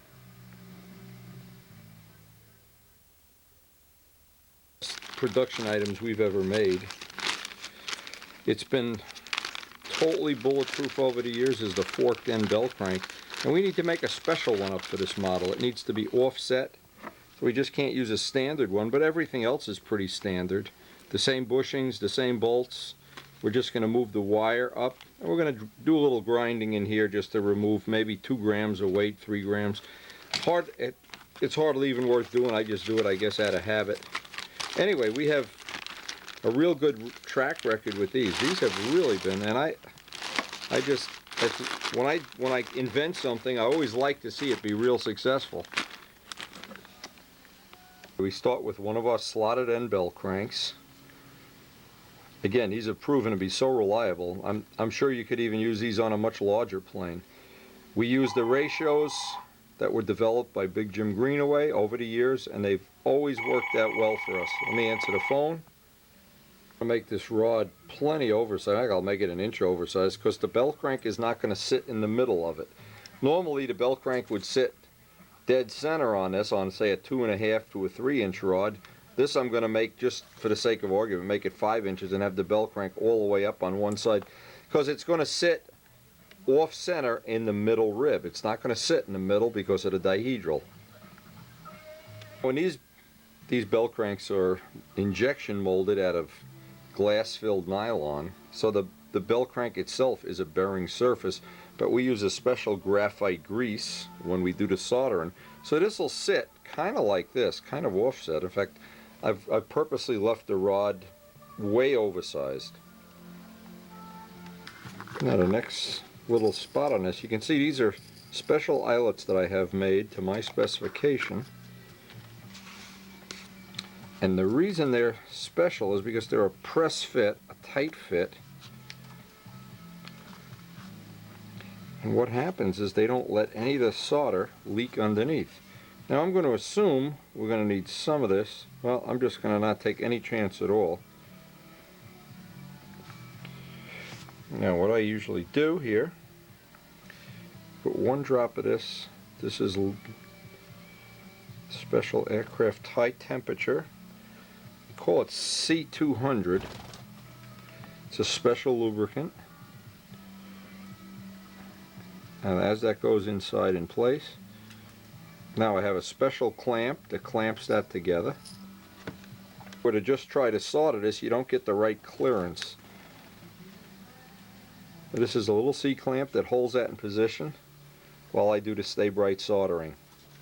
And the Stay-Brite soldering doesn't heat the wire any more than necessary. Once you heat that wire, you have a chance of detempering it.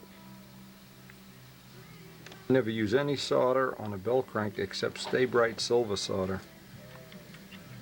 And deflux it with baking soda and water when it's done. And that little clamp just holds just the right clearance. And if it's a little tight, we just run it in a drill press until we get total free movement.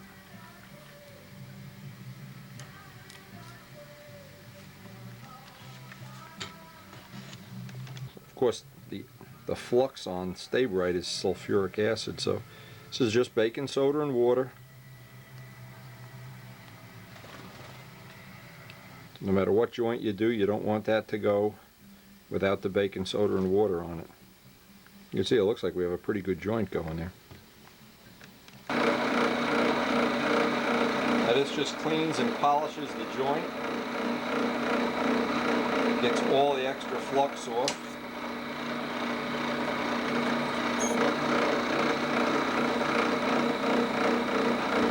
And we're ready to put the lead outs on.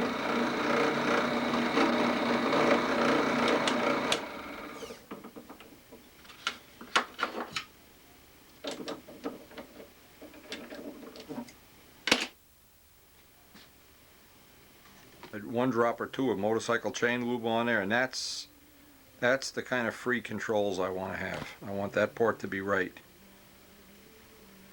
I'm ready to install lead outs. We could use solid lead outs, solder an eyelet on the end, or we can use flexible lead outs. Now, because I don't have any more 48-inch wire, but I can make the flexible cable longer, because this is going to be almost a 70-inch span plane, I need oversized length lead outs. In the cable, These are aircraft quality crimps, and by the way, you never ever see on a real aeroplane, full-size plane, you'll never ever see a wrapped end. They're all done with crimps. These are all specially sized. It's a unit that you buy in one. The crimping tool, the crimps, these little eyelets all come the same. They're little bushings. And again, these are not hobby quality, these are aircraft quality. You don't want to make this overly tight, otherwise you're putting a reverse bend in.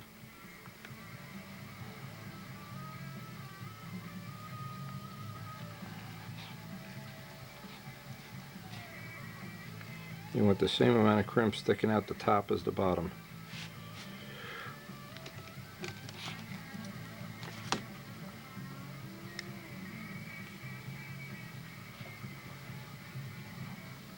Last step is to put on a aircraft lock nut.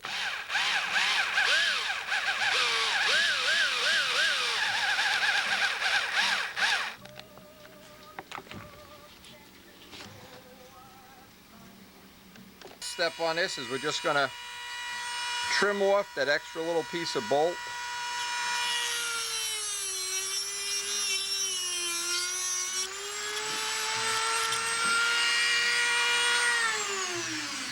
The thing about this system is, if you like to assemble your own belt cranks, fine, you could save a few bucks. If you want them all assembled when you get them with all the bearings in place, very convenient for anybody looking to save some time making a model. Now the last step is I'm going to serrate this with the grinding wheel just to make it rough, because when we put this in place we're going to tack it in place with a couple of drops of CA or epoxy, and I don't want it sliding up and down. It's just the parting wheel, just the slightest serration will do that. And these have been totally bulletproof. I've never seen one wear out, even on the models that are now, you know, over 10 years old. Tomorrow we'll make up the push rod for this and we'll be ready to go with another. Now the last thing I did at a heavy production day here. I only got to do one thing today: make a push rod, install it, assemble it. But that'll be fine because we're expecting plans very soon.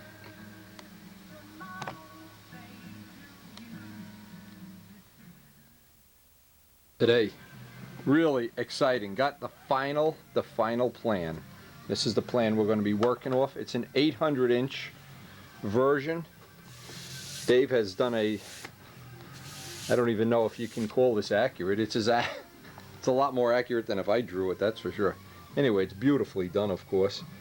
And we have the front view, which was the critical thing because we need to figure the angle up, angle down, angle. It's exactly a Corsair upside down. And there's no part of that wing that's straight. Every part of it has a taper up, an angle. It's as complex as you can make a wing without making it an elliptical wing. Anyway, what we did get, we got all of these drawings on a separate drawing, several copies of them. So I'm going to try to make up my templates now using this experimental method that maybe somebody else has already invented this. It doesn't matter. We're not going to get paid for it anyway. But I just love the front view of this plane. When this is coming at you, ooh, it's going to be so nice. It's a separate sheet, and I've got a few copies of this. Again, because it's CAD, it's extremely accurate. The lines are very thin. The advantage of doing a CAD drawing, number one, is you can change the size up and down very easily. And we've changed this from 750 to 900 to 8. I don't know how many times more we're going to change it, but right now we're going to go with this wing layout. And the wing layout, now this is a lot more complex than it originally looks like, because if this were a straight wing, we'd only need 2 templates. That'd be the easiest thing of all. Well, it isn't. This wing is going to start at the fuselage, go up, go past the nacelle, and then go down on a slight angle. Hey, show off. So to take this all into account, Dave is taking it all into account by laying out the front view, the side view, and the rib templates. And so we have this, and laying out, even just laying out the blocks of foam is going to be a little more complex than a normal wing. But I want to try this experimental method of making templates up. We're going to find out if it works. If it doesn't, we can always make 1/8-inch plywood templates and just live with the fact that it's going to have little divots in the top and bottom. But I think having that wire in there, if that works out, if I can get the final version of this that I'm happy with, this will really be, and it's something every modeler can use. It's not only this model. Anybody that's cutting a foam wing for your own custom model or for a Cardinal, I may even make John up a set of these with our Cardinal Miss Ashley templates if this works out well. A brand new piece of 64th plywood. See which side looks. This side looks a little nicer. Originally thought I was going to have to work off a bigger center line than 1.5 inches, because normally foam wings are cut out of 3-inch blocks. This one is going to make the 3-inch block. So I'm going to run a center line on here 1.5 inches up. Get a real accurate center line. And we want to make sure this is a fine line pen, one of the real fine line pens. What happens if you have a big thick ballpoint pen line, you're always off the thickness of the line. Now, because these are so accurate, I really would like to make every attempt at keeping it this way. So now we have a line that's 1.5 inches up. Now we need to place the wing rib in position right on that center line. Well, first I'm going to cut this top edge. Now notice what Dave has is he's accounted for the thickness of the sheeting, which I'm going to take off because I'm going to add a 30-second wire, and I'll eventually sand the wood down some, so it'll hopefully be an offsetting penalties. I'm also going to change. Dave originally laid this out with a 3/8 leading edge. I thought there was going to be a lot more radius. Because we're going to use this radius that he prescribed, I can use 1/4 inch wood up on the front. You can just adjust that 1/8 of an inch. Next step here is going to be, I have the top. The most important thing with cutting a foam wing is the runoff areas. And you'll see when John actually cuts the block, because we want to try to document every part of this. Also, the other thing that's nice about a foam wing, once these templates are made dead accurate, now if I don't suspect there'll be hundreds of people lining up to buy B-25 wings, but if somebody wants a replica of this wing for whatever purposes, we can make them an exact replica, and I've done all the hard work. Making the templates is the hardest part of this. Now, I just need to lay this out. I'm going to spray this with contact cement, good old-fashioned contact cement, and then get it lined up right on the center line. Here is that we get the center line right on the center line. Let this contact cement dry up a minute. Next thing is going to be to get a brand new blade and get this cut real accurately on a cutting pad.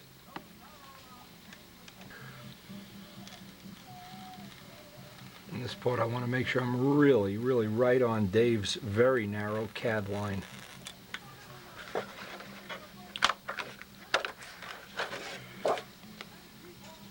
Only need to get this edge nice and true.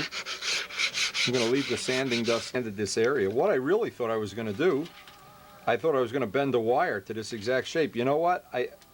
I don't think I have to even bend a wire. And I think from having done a couple little tests, I think I'm going to be able to use 30-second wire. So that means I'm going to need 2 thicknesses of 64th plywood. So what I'll do is just drop this down and laminate it to another piece so it'll be twice as thick. I trim this off. The total thickness of this template will be a 32nd of an inch. I'm going to try to use 30-second wire. A couple of reasons. I only need a razor edge. An edge of a razor blade would be fine. Music wire is very hard, so that wire, when he cuts it with the bow, should slip right over that. And imagine the cost of doing this, having these cut out of steel or aluminum, it would not be cheap, believe me. So this is kind of a poor man's. It probably takes a couple hours to do this. But then for the rest of your life, you have an accurate set of templates. And that's even for people that are building from your templates, those templates, getting them accurate, it's just like a mold. You're doing every part that's ever going to, and if somebody makes a crooked template and you get a wing cut from it, it's a crooked wing. So this part of it just gets labor intensive, and I want this to be right on that line. And all I can suggest is use a cutting pad. I got this one from John Brodak. And brand new blades. And if you have to throw a few blades away, the world doesn't end. Can't build a whole plane with one blade. Now I need to dress this edge off, and this thickness now should be exactly the same as a piece of 30-second music wire. To use some of these nice fresh sanding blocks. I leave the dust on. The dust will help just make a filler and help kick the CA at exactly the right rate.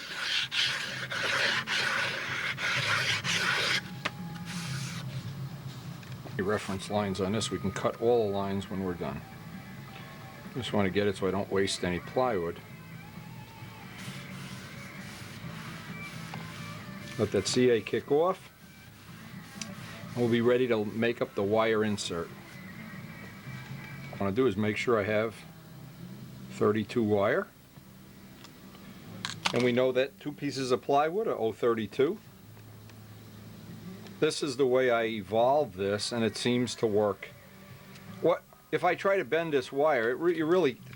It's not difficult. It's really impossible to get that to bend, especially when it's 16th.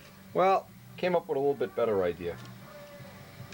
This seemed to work as well as anything, and let me just show this. I made myself up a little confinement block here.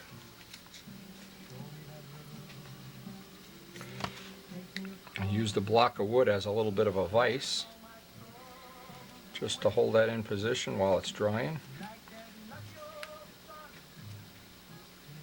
This is all going to get taken away later, and this shape out here we're never even going to cut. So, but that'll hold once that dries. That's going to hold that wire in place and let me bend right around, put the same thing in the back, and then CA to. Once that's dry, I can bend that whole wire around, and it'll be dead accurate. Work that wire maybe an inch at a time.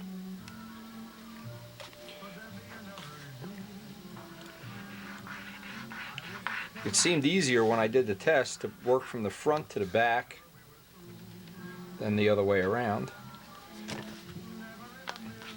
Now that gets us half of the sheeting thickness that we had lost by removing the sheeting, but we're going to be sanding the sheeting, so I think we're going to come out exactly where Dave would have. Well, we'll find out when Dave looks at the video and says, "Ernowski, oh no." Anyway, I really think this is a big step forward for people that want to cut foam wings. And now I can just do this because this is going to soak into the end grain. Just let it work its way down both ways. And we've got the thickness now. That really worked out well. Secrets here is getting the Q-tip cotton. Just kicks the CA off nicely without making that popcorn-like substance. I can feel that's going to really be nice when that's done. Now I can get rid of everything outside the wire, and the wire acts as a guide. You almost can't go wrong here. And get rid of that little snub that we had on there. You got to be a bodybuilder to cut through this stuff. Well, what I'm doing is cutting through solid CA here. Time for a new blade.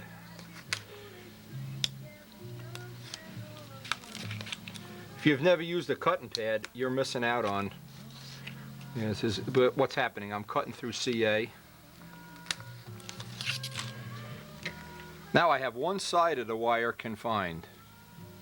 Now it might be that in a pinch, this would be enough if you were only going to cut 1 or 2 wings. But what I'm going to do now is I'm going to surface this right over the paper and everything, because I don't care about the thickness.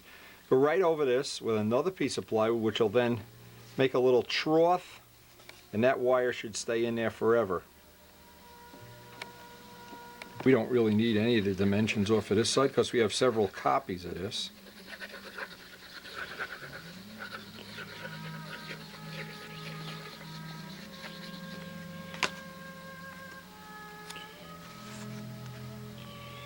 I don't even need that bottom edge. I'll cut a new edge, in fact.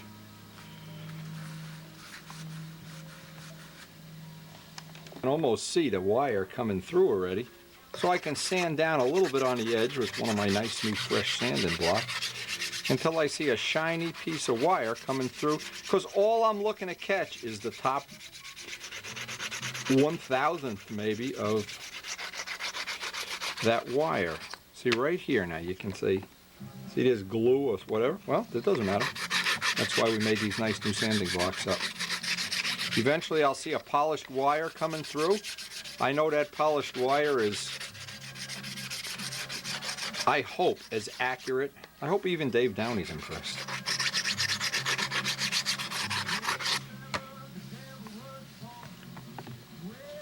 The last step is I want to get a thin coat. Even though I've sanded this smooth, I'll get a thin coat of CA on here. And then I'll sand it back out again, just the thinnest coat.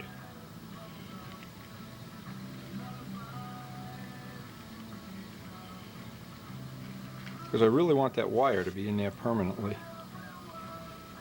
And the more I'm putting this template together, the more I'm thinking this really is going to work.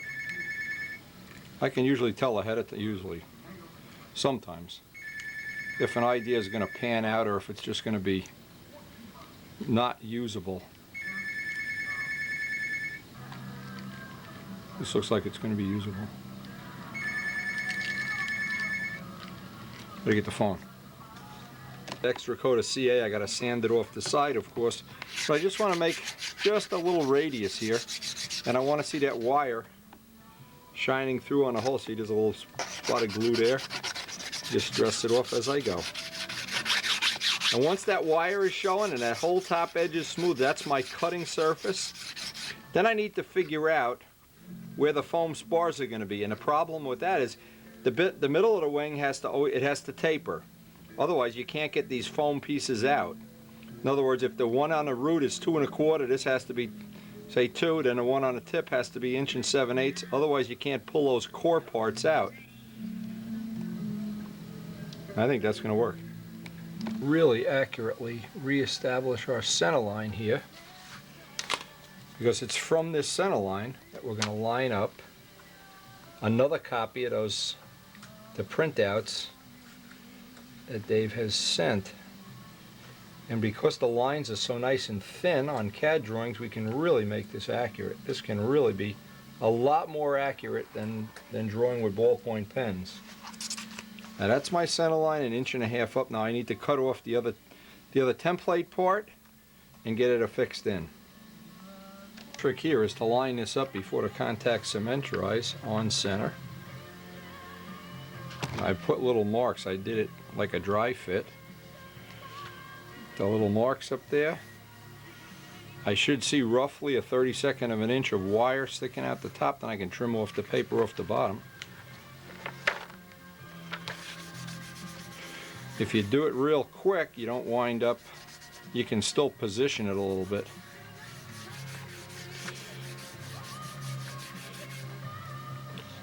You know, we've got this cut pretty thin, and I'll have to find out if John wants to cut this out of 4-inch blocks. I'll just have to add a piece of 1/2 inch, or if he wants to cut it out of 3 1/4.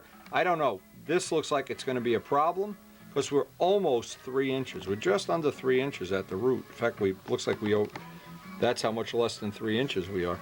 But anyway, typically you would cut these out of 3-inch blocks, but it's easy because we can just take the template. All you use this template for is alignment. I can add a piece of 1/2 inch to the bottom of this in a matter of 30 seconds. So I will go with this and assume we're going to use something a little bigger than 3 inches when John decides to do the cut. We're not going to cut the 1/4 inch, and of course this is why I'm using the skills that John has rather than trying to do this myself. Even though I've cut foam wings in the past, John's skill level is much better. The same as Dave Downey is much better at making these drawings. I'm trying to assemble the best talents from like building an Indy car. The guy that's driving a car wouldn't make his own tires or his own steering wheel. He'd try to get the best people in the business to do it. That's what we're trying to accomplish. Anyway, now we have to lay out the lightning holes for core in this, but keep in mind the ones at the middle it has to taper. Otherwise you can't get the part out. Pick up the bell crank pivot, which I see Dave has got marked on here. When I lay out the lightning holes, because I want that to be where the bell crank is.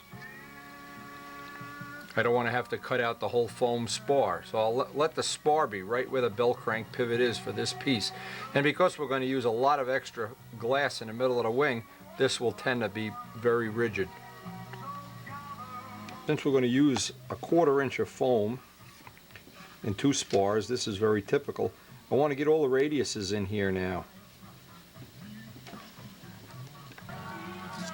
Now I put in all the radiuses on the template. Now I can just connect this line. Just make it easier for me to jigsaw these pieces out. The way we cut the wing is we're going to flip this. We're going to actually use the same side for both sides. You know this wing will be extremely accurate. Okay, the next thing is go over to drill press, drill a pilot hole in all three of these, and then get in there with the blade and cut it out. These holes is to let the jigsaw blade get down in there.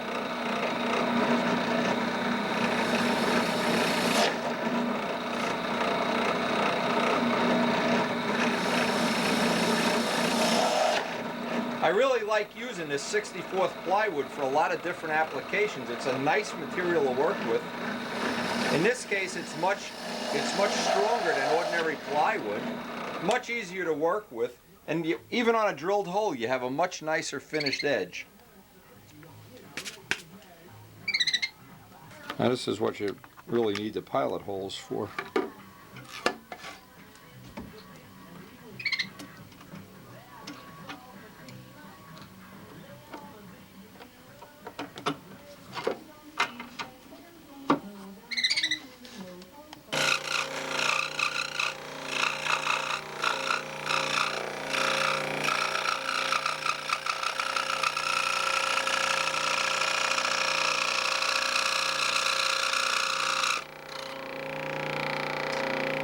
Try to make the radiuses very close to the size of the Dremel sanding drums.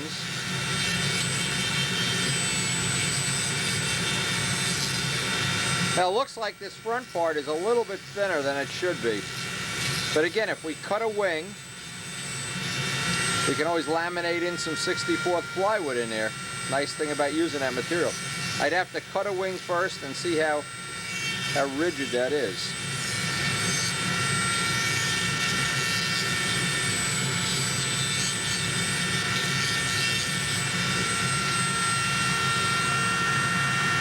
Final product.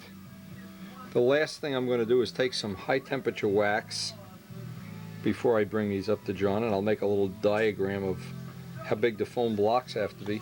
My only concern here after doing this, I might have made this too thin, but again, I can laminate in some 64th plywood real easily. I do it right up at John's. I'll cut a test wing first. And I also, now I have the bell crank pivot right here. It means I won't have to cut out a whole lot of the foam spar. So there's a lot of advantages to this. A lot of, I guess most of it went exactly the way I wanted, if not better. What I'm going to do is just replicate this 2 more times, get the other 2 pieces. And that'll be, I hope this is going to be a little advancement in the way we cut foam wings. One of the things I wanted to do is protect this end from the wire. So once you just hook that wire, it'll just peel it right up like a banana. So I put a little piece of carbon fiber on each side. I don't know if that's going to be the answer. I know these templates do take a beating when you're... Yeah, that'll work. Anyway, we finished up the templates. Center line both sides of them, referencing off the bottom, which will be our base when we cut the wing. Step, this is high temperature powder roll wax. And this will just allow the wire to slide just a little bit easier. Even if you have wood templates, this is a good idea. Put a little polish on it.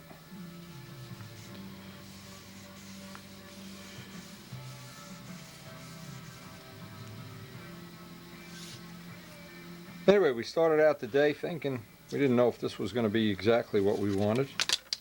Well, we've got the templates done.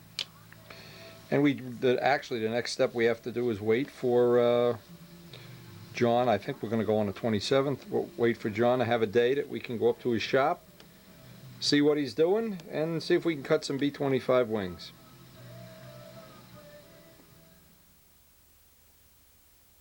We're at the end of this tape, and I hope that you'll have enjoyed it and be sharing it with your friends and be contributing some pictures of your models.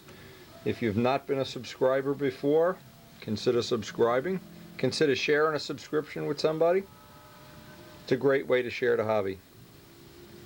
I think it was only a few years ago that semi-scale planes were a novelty. In '96, when Joe and I did the Spitfires, it seemed like they weren't really a vogue thing. I think right now they're the hottest thing in the hobby. Or at least they're one of the things that's very hot and very enjoyable. Coming up with new ideas and new ways to make stunt ships out of ships that aren't stunt ships at all. In the tapes to come, we're going to be trying to come up with some new and useful ideas you'll probably find helpful. I hope you'll be joining us. Special thanks to Dave Downey, that really has been the driving force between getting this project moving. Hoping this model is going to be a very, very unique model and a lot of fun to both build and to fly. Jimmy Snyder, our machinist friend supreme, is going to be coming up to make a plug. We're going to be obviously making some carbon fiber cowls for this, and we'll probably be doing that within the next week or so, building a tail, the rudders, getting started on the things, and then making that pilgrimage up to John Duncan's shop to get the wings cut.